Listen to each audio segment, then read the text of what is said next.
bien. Le dernier trailer de Star Wars 9 que nous a proposé Disney est vraiment incroyable et bourré d'informations. Comme le veut la tradition, et puis nous sommes quand même sur le trailer final du dernier film de la saga principale, et nous allons l'analyser et théoriser dessus évidemment. Nous commençons sur une image de Rey balançant un casque avant de partir dans la forêt. J'ai d'abord cru que c'était le casque qu'elle possédait dans l'épisode 7, mais pas du tout. Il semblerait que ce soit un casque de pilote ou d'entraînement. Si j'ai cru ceci, c'est parce que Rey semble s'affirmer énormément dans ce dernier opus, et la symbolique de balancer le casque, d'après moi, souligne l'émancipation de Rey, qui devient une véritable Jedi. Comparé au 7 où son casque servait justement à se renfermer sur elle-même et avoir le sentiment d'être cachée. Ce principe d'émancipation peut également être traduit par l'accomplissement. Rey semble toujours s'entraîner sur ce qui me semble être la lune forestière d'Andorre. Et comme pour l'entraînement de Luke dans la trilogie d'origine, le casque pourrait servir pour seulement masquer la vision de Rey. Et le fait de jeter ce casque pourrait symboliser la fin de son entraînement,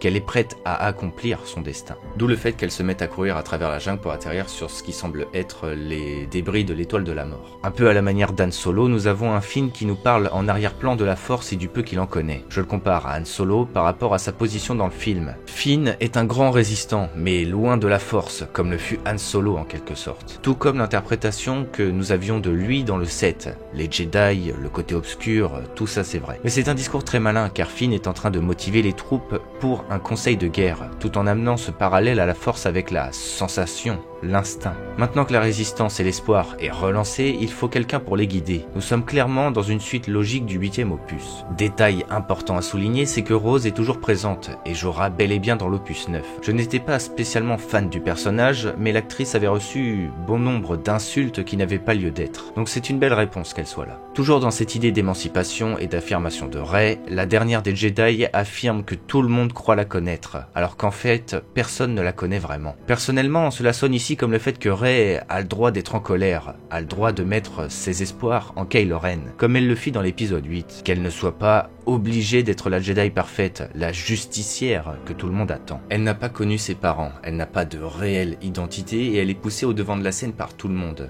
C'est pourquoi Kylo Ren, montré comme une sorte de miroir de Rey, la comprend et la connaît. Il comprend ses douleurs, il comprend sa position. Leur combat sur les débris de l'étoile de la mort est pour moi symbole de leur relation. Ils se cherchent et essayent de se comprendre. C'est personnellement ce que je vois. Pourquoi Kylo Ren irait perdre son temps à retrouver Rey dans les débris de l'étoile de la mort, alors qu'il pourrait tout simplement essayer d'écraser la résistance, avec son armée qui apparemment viennent de trouver d'anciens vaisseaux impériaux congelés. Petite parenthèse pour souligner ce plan de Rey, Chewbacca, Finn et Poe dans le Faucon Millenium, référence à la première trilogie où nous voyons Han avec la princesse Leia, Luke et Chewie. Nous arrivons donc au dire de Palpatine. Longtemps j'ai attendu. Ceci prouve que Sidious était présent depuis le début dans cette trilogie, et comme pour sur le poster promotionnel, ce dernier regardait depuis l'ombre l'avancement de l'histoire et le développement de Rey et Kylo Ren.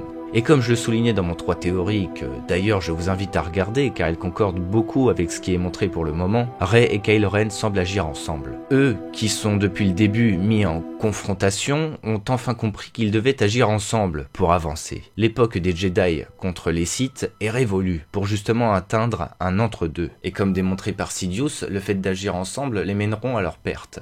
Palpatine est contre Rey, mais aussi Kylo Ren, et ces derniers devront agir ensemble pour pouvoir le défaire. Passons maintenant à la scène où apparaissent C-3PO et semblent effectuer une mission sacrifice. Nous pouvons clairement faire le rapprochement avec une des images proposées dans le précédent trailer, où C-3PO avait les yeux rouges. Comme je vous l'affirmais également, la saga doit prendre fin. Il faut pour moi que le symbole de R2-D2 et C-3PO soit clôturé, et notamment avec la mort d'un des deux droïdes. Cela semble être le cas avec C-3PO, qui regarde une dernière fois ses amis avant de potentiellement se sacrifier pour la cause. Il est possible, comme le montrent ces images, que nos héros ait réussi à s'introduire dans le camp ennemi pour exploser ou prendre le contrôle de la source, avant que possiblement Rey ne parte ailleurs, certainement retrouver Kylo Ren. Ce n'est qu'une supposition. Luke reprend la parole en fond sur des scènes de préparation pour la guerre de la Résistance. Nous pouvons souligner l'arrivée du personnage de Jannah incarné par Naomi Ackie, ou encore le retour de Billy Dee Williams qui rejouera Lando Calrissian. Mais allons au plus intéressant.